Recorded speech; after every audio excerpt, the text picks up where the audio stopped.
નમસ્કાર વિદ્યાર્થી મિત્રો, મારું નામ આશિષ ગામિત છે। હું સાર્વજનિક હાઈસ્કૂલ સોનગઢમાં ઇંગ્લિશ ટીચર તરીકે સેવા બજાવું છું અને શૈક્ષણિક ટોટલ 12 વર્ષનો શૈક્ષણિક અનુભવ છે। આજે આપણે ધોરણ 12નો એક ટૉપિક છે પરફેક્ટ મોડલ ઓક્ઝિલરી વર્બ્સ, એના વિશે આપણે શીખીશું। ઘણા બધા ટૉપિક છે કે જે આપણે શીખવાના છે, તેમાંથી એક ટૉપિક આજે આપણે લઈએ છીએ પરફેક્ટ મોડલ ઓક્ઝિલરી વર્બ્સ। 10મા ધોરણમાં આપણે શીખ્યા છે ઓક્ઝિલરી વર્બ્સ, ઓલરેડી શીખી ગયા છે। ફિલ ઇન ધ બ્લેન્ક્સમાં પૂછાતા હતા, એના ઉપયોગ પૂછાતા હતા। હવે એનાથી એક સ્ટેપ આગળ વધીએ, ઓક્ઝિલરી વર્બ્સના પરફેક્ટ સ્વરૂપોનો ઉપયોગ। 10મામાં જે શીખ્યા છે તેના ઉપયોગ આપણે મૂળ સ્વરૂપોનો ઉપયોગ શીખ્યા હતા, આપણે એના પરફેક્ટ સ્વરૂપોનો ઉપયોગ શીખવાનો છે। હવે સૌપ્રથમ આપણે પરફેક્ટ શીખીએ એ પહેલાં ઓક્ઝિલરી વર્બ્સ શું છે એ જાણીએ। ઓક્ઝિલરી વર્બ્સ ગુજરાતી થાય છે સહાયકારક ક્રિયાપદ। સહાય એટલે શું કરવું? મદદ કરવી। એટલા માટે અંગ્રેજીમાં એને બીજો એક વર્ડ વાપરીએ છીએ હેલ્પિંગ વર્બ્સ। હેલ્પિંગ વર્બ્સ એટલે ટૂંકમાં મદદ કરતા ક્રિયાપદો। હવે પછી મહત્ત્વની બાબત એ છે કે કોને મદદ કરે છે, તે કે વાક્યમાં આવેલા મુખ્ય ક્રિયાપદને મદદ કરવાનું કામ આ ઓક્ઝિલરી વર્બ્સ કરે છે અને એ મદદ કરીને વાક્યના અર્થમાં કંઈક વધારો કરી જાય છે। હવે એના બધા ઉપયોગો આપણે 10મા ધોરણમાં શીખ્યા છે, તેમ છતાં એના વિશેની થોડીક આઉટલાઇન આપણે જોઈ લઈએ। એની જે કેરેક્ટરિસ્ટિક્સ છે, એની લાક્ષણિકતાઓ છે, એને આપણે જાણી લઈએ। શું છે કે ઓક્ઝિલરી વર્બ્સ કોને કહીશું? તો કે ઓક્ઝિલરી વર્બ્સ એવા વર્બ્સ છે કે જે ક્યારેય એકલા ઉપયોગમાં લેવાતા નથી। મેં અહીંયા અંગ્રેજીમાં લખ્યું છે કે તેઓ ક્યારેય ઉપયોગમાં એકલા લેવાતા નથી, મતલબ they are never used alone. વાક્યમાં તેઓ એકલા નહીં હોય, જો એકલા હોય તો વાક્ય અપૂર્ણ હોય। પછી બીજા નંબર પર છે they do not change forms. તેઓ ક્યારેય તેમના ફોર્મ્સ અથવા તો સ્વરૂપને બદલતા નથી। દાખલા તરીકે હું એમ કહું આઈ, તો એની સાથે આપણે ટુ બીનું રૂપ શું લખીએ? એમ લખીએ। પણ હું અહીંયા વી લખું તો એની સાથે ટુ બીનું રૂપ આ શું થઈ જાય છે? વી આર થઈ જાય છે। આ ટૂંકમાં આ સ્વરૂપ થઈ જાય છે, સ્વરૂપો બધા ચેન્જ થઈ જાય છે, પરંતુ ઓક્ઝિલરી વર્બ્સના સ્વરૂપો ચેન્જ નથી થતા। દાખલા તરીકે અહીંયા હું લખું આઈ કેન, તો કેન જ રહેવાનું, વી કેન તો વી કેન જ। કહેવાનો મતલબ છે ઓક્ઝિલરી વર્બ્સ ક્યારેય તેઓના સ્વરૂપો બદલતા નથી, બધા કરતાં આઈ, વી, યુ, હી, સી, ઇટ અને ધે બધાની સાથે તેના જે સ્વરૂપમાં હોય છે એ સ્વરૂપમાં જ રહે છે।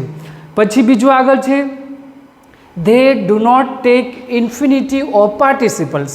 તેઓને ક્યારેય ટુ નથી લાગતા, એટલે કે ઇન્ફિનિટિવ ટુ કેન આપણે નથી લખતા, ટુ વિલ નથી લખતા, બરાબર। તે જ રીતે તેઓને આઈએનજી પણ નથી લાગતા, આઈએનજી એટલે પાર્ટિસિપલ, એ પાર્ટિસિપલ્સ, તેઓને પાર્ટિસિપલ્સ પણ લાગતા નથી, બરાબર। દાખલા તરીકે હું આઈએનજી કેનને લગાવું તો નહીં લાગે। કહેવાનો મતલબ છે આ એની મુખ્ય ખાસિયતો છે કે જે આપણે ઓલરેડી ક્યાં શીખ્યા છે? 10મા ધોરણમાં શીખી આવ્યા છે। આનાથી હજુ એક સ્ટેપ આગળ વધીને એનો પરફેક્ટ રૂપ આપણે જાણીએ છીએ ક્રિયાપદના 3 સ્વરૂપ હોય છે, એક મુખ્ય, પછી એના પછી ભૂતકાળ, એના પછી પૂર્ણ ભૂતકાળ। તો પૂર્ણ ભૂતકાળ એટલે કે પરફેક્ટ સ્વરૂપ વિશે આપણે શીખવાના છે।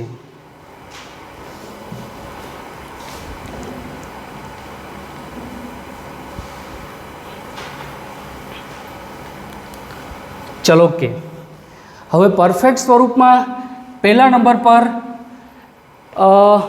શાના માટે ઉપયોગ થાય છે પરફેક્ટ મોડેલ ઓક્ઝિલરી વર્બ્સનો? તો કે એક જ ઉપયોગ આપણે એને જોશું કે જે બધામાં યુઝીસ। પરફેક્ટ મોડેલ ઓક્ઝિલરી વર્બ્સનો ઉપયોગ શું છે? તો કે to indicate unreal past. To indicate unreal past, અવાસ્તવિક ભૂતકાળને દર્શાવવા માટે પરફેક્ટ મોડેલ ઓક્ઝિલરી વર્બ્સનો ઉપયોગ થાય છે। અનરિયલ પાસ્ટ તે વળી શું હોઈ શકે? અનરિયલ પાસ્ટ ગુજરાતીમાં એક બીજો વર્ડ છે અફસોસ। ઘણી વખત અફસોસ કરતા હોય, ઘણી વખત ગુજરાતીમાં એમ કે કહીએ છીએ આપણે કે જો આમ થયું હોત તો મોસ્ટ કોમન ઉદાહરણ આપણે ફરીથી એકવાર લઈએ તો ભારત 2019માં ન્યૂઝીલેન્ડની સામે સેમિફાઇનલ મેચ હારી ગયું હતું. હવે એમાંથી કન્ડિશન ઘણી બધી આવે, શરતો આવે. ઘણા બધા ક્રિકેટના રસિયા એમ કહેતા હોય જો ભારતે પહેલાં બેટિંગ કરી હોત તો ભારત મેચ જીતી ગયું હોત. હવે ભારત મેચ જીતી ગયું હોત કહેવાનો મતલબ છે ભારત એકચ્યુઅલી મેચ જીત્યું નહોતું અને એના માટે આપણે શું મૂકીએ છીએ? કન્ડિશન મૂકીએ છીએ. એટલે કે હકીકતે તે પાસ્ટ કેવો છે? અનરિયલ, અવાસ્તવિક ભૂતકાળને દર્શાવવા માટે પરફેક્ટ મોડલ ઓક્ઝિલરી વર્બ્સનો ઉપયોગ થાય છે. બરાબર? એટલે કહેવાનો મતલબ છે કે પરફેક્ટ મોડેલ ઓક્ઝિલરી વર્બ્સનો ઉપયોગ કરીને આપણે અંગ્રેજી ફ્લુઅન્ટલી બોલી શકીએ છીએ એ બાબતને. બરાબર ને? દાખલા તરીકે એમ કહીએ જો આમ થયું હોત તો, જો તમે મને આમંત્રણ આપ્યું હોત તો મેં પાર્ટીમાં હાજરી આપી હોત. If you had invited me I would have attended the party. કહેવાનો મતલબ છે કે તમે આ ટોપિકનો ઉપયોગ કરીને પણ અંગ્રેજી સારી રીતે બોલી શકાય છે. આ ટોપિક એક્ઝામમાં કઈ રીતે પૂછાય છે હવે આપણે આગળ જોઈએ.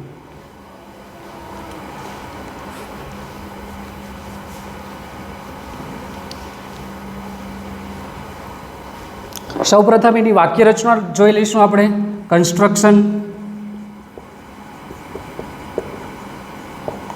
વાક્ય રચના બે રીતે થાય છે. પહેલી વાક્ય રચના અને બીજી વાક્ય રચના આપણે લઈ લઈએ. પહેલાં ઇફ વાળી લઈ લઈએ. ઇફ વત્તા કરતા વત્તા હેડ વત્તા ક્રિયાપદનું ત્રીજું સ્વરૂપ પરફેક્ટ ફોર્મ પાસ્ટ પાર્ટિસિપલ વત્તા અન્ય શબ્દો આપણે લઈ લઈએ. બરાબર? આગળ ઘણું બધું આવે છે, અન્ય શબ્દોમાં લઈ લઈએ. પછી કોમા આપેલી શરત છે એની સાથેનું હવે બીજું રૂપ આવશે કરતા વત્તા પરફેક્ટ મોડેલ ઓક્ઝિલરી વર્બ્સ. જેટલા છે કયા કયા પરફેક્ટ મોડેલ ઓક્ઝિલરી વર્બ્સ છે તો કે કેન માટે શું આવશે? કુડ. મે માટે માઇટ. પછી વિલ માટે વુડ. પછી સાથે શેલ માટે શુડ. બરાબર? મસ્ટ પણ લઈ શકાય છે પણ એનું પરફેક્ટ સ્વરૂપ પણ એ જ છે. બરાબર? તો આટલા મોટે ભાગે એક્ઝામમાં પૂછાતા હોય છે તો એને પરફેક્ટ મોડેલ ઓક્ઝિલરી વર્બ્સ કહીશું. કરતા પરફેક્ટ મોડેલ ઓક્ઝિલરી વર્બ્સ એની સાથે હેવ.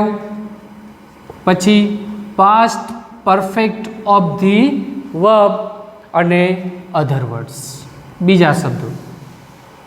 આ પહેલી વાક્ય રચના છે. બીજી વાક્ય રચના આ રીતે છે. શરત એક જ છે, ઇફ ન આવે તો હેડ આવશે. બરાબર? અહીંયા પણ આપણે લખી શકીએ છીએ હેડ વત્તા કરતા.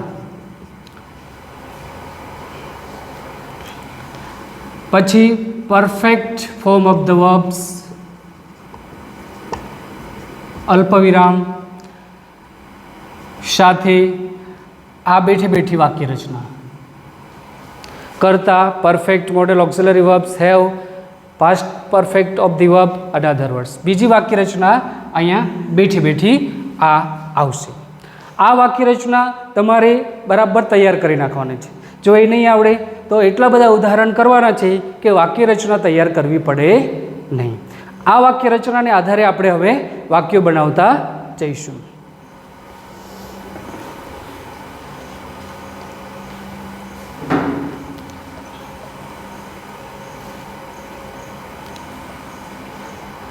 ચલો એક મેં તમને સૌપ્રથમ ઉદાહરણ આપ્યું હતું, ન્યૂઝીલેન્ડ સામેની સેમિફાઇનલ મેચવાળું ઉદાહરણ આપ્યું હતું. જો ભારતે પ્રથમ બેટિંગ કરી હોત તો એ આપણે લખીએ. જો ભારતે પ્રથમ બેટિંગ કરી હોત તો શું થશે? If India had batted first. If India had batted first. જો ભારતે પહેલાં બેટિંગ કરી હોત તો. હવે આપણે અવાસ્તવિક ભૂતકાળ અનરિયલ પાસ્ટને અહીંયા ઇન્ડિકેટ કરીએ તો શું થાત? તો આપણી સંભાવના ઘણી બધી આવે. તો ભારત મેચ જીતી ગયું હોત. મેચ જીતી ગયું હોત તેના માટે તો ભારત ઇન્ડિયા વુડ હેવ, વાક્ય રચના પ્રમાણે લઈ લઈએ. આ પહેલી વાક્ય રચના પ્રમાણે ઇન્ડિયા વુડ હેવ, જીતવા માટે વિનનું ભૂતકૃદંત won. India would have won the match. પરીક્ષામાં આપણને આ બીજો ભાગ કમ્પ્લીટ કરવા માટે પૂછાય છે. એક ભાગ આપી દીધો હોય છે, if India had batted first blank, અહીંયા લખેલું હોય છે condition in the past. Condition in the past આ રીતે પૂછાય છે. કન્ડિશન ઇન ધ પાસ્ટની અંદર માત્ર એટલું યાદ રાખવાનું છે કે સબ્જેક્ટ આવશે અને અહીંયા જે ઓક્ઝિલરી વર્બ છે એ ચેન્જ થઈ જાય. જીતી ગયું હોત, જીતી શકાયું હોત એમ કેવું હોય તો કુડ. કદાચ જીતી ગયું હોય તો શું લખવું હોય? માઇટ. બરાબર? તો આ રીતે બદલાય છે. જીતી ગયું હોત એવું તમને કહેવામાં નથી આવતું કે જીતી શકાયું હોત કે કદાચ જીતી ગયા હોત કે કાંઈ નથી. કોઈ પણ એક પરફેક્ટ મોડલ ઓક્ઝિલરી વર્બનો ઉપયોગ કરીને આપણે વાક્યને કમ્પ્લીટ કરી શકીએ છીએ. બીજું એક ઉદાહરણ આપું છું. બીજો ભાગ આપણે કમ્પ્લીટ કરવાનો છે, પણ હવે ઉદાહરણ લઈશું આ બીજા ભાગનું.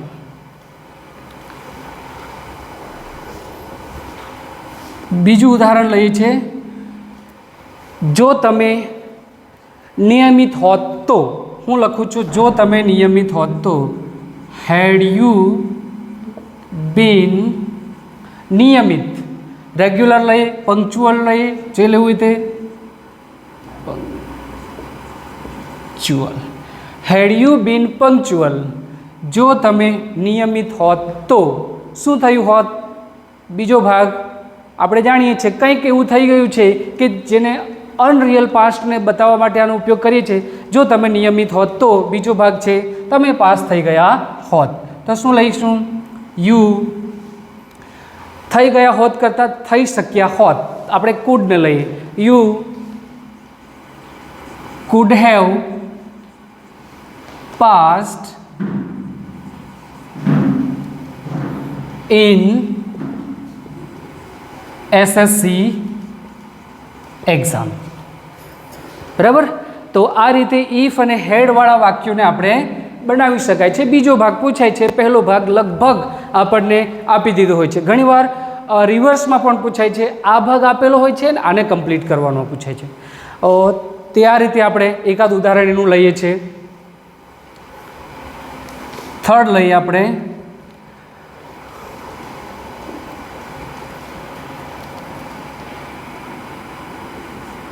You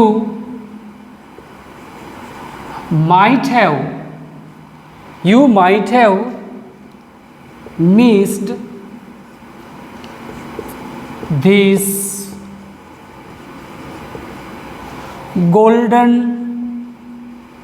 opportunity. તમે આ સરસ મજાની સોનેરી તક ચૂકી ગયા હોત. ચૂકી ગયા હોત શું થયું હોત? તો ઘણી બધી સંભાવના હોય. You might have missed this golden opportunity, તમે આ સોનેરી તક ચૂકી ગયા હોત.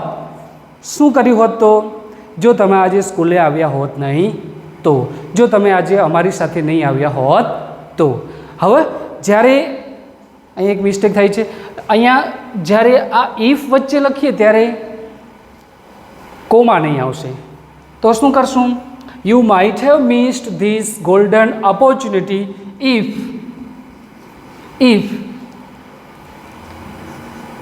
you had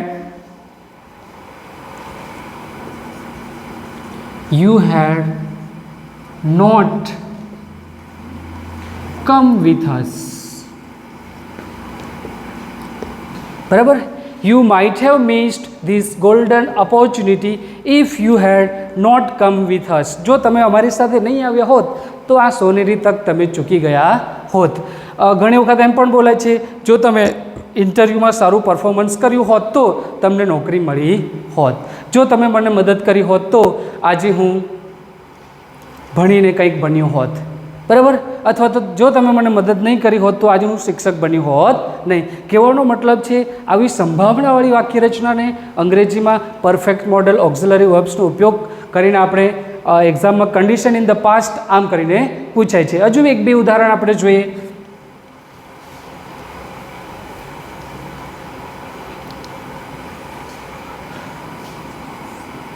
If my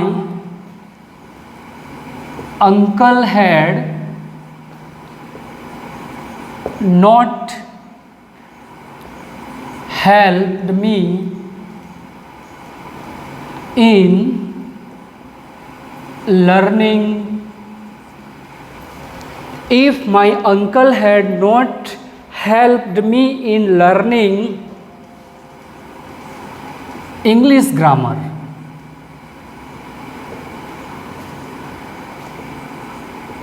જો મારા કાકાએ મને અંગ્રેજી ગ્રામર શીખવામાં મદદ નહીં કરી હોત તો શું થાય? બીજી સંભાવના લખવાની, તો હું આજે અંગ્રેજી શિક્ષક ન બની શક્યો હોત, તો આજે મારું અંગ્રેજી નબળું હોત. આ રીતે બીજો ભાગ આપણે કમ્પ્લીટ કરવાનો છે. આપણે એમ કહીએ છીએ જો મારા કાકાએ મને અંગ્રેજી ગ્રામર શીખવામાં મદદ નહીં કરી હોત તો બીજી સંભાવના આપણે લખવાની છે, તો આજે હું શિક્ષક બન્યો હોત નહીં, અથવા તો અંગ્રેજી શિક્ષક બન્યો હોત નહીં. તો શું લખીએ છીએ? If my uncle had not helped me in learning English grammar. શક્યતા લઈએ છીએ આમાં, I could not have become English teacher. I could not have become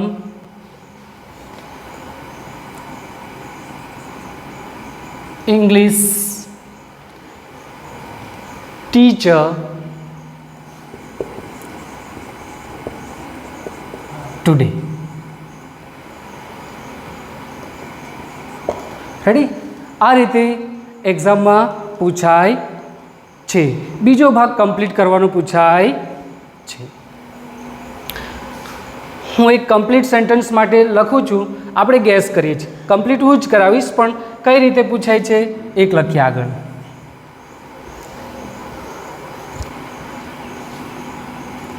If you had faced the interview boldly, if you had faced the interview boldly, જો તમે interview બહાદુરીપૂર્વક ઇન્ટરવ્યૂનો સામનો કર્યો હોત તો.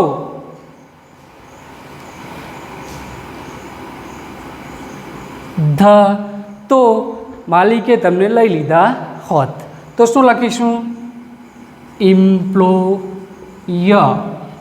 employer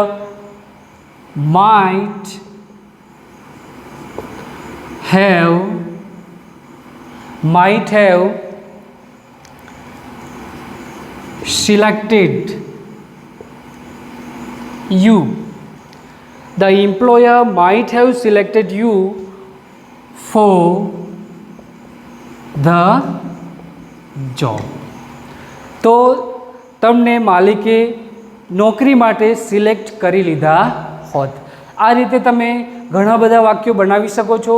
એક ભાગ આપણે કમ્પ્લીટ રાખવાનો, બીજા ભાગને પૂરો કરવાનો છે. એક ભાગ તૈયાર રાખવાનો છે, બીજા ભાગને આપણે કમ્પ્લીટ કરવાનો છે. વધારે અઘરું નથી, માત્ર એક જ વાક્ય રચના યાદ રાખવાની છે. ઇફ આવે તો કરતા, કર્તાની સાથે હેડ, અહીંયા ભૂલ પડે છે ફેસ્ડ, બરાબર.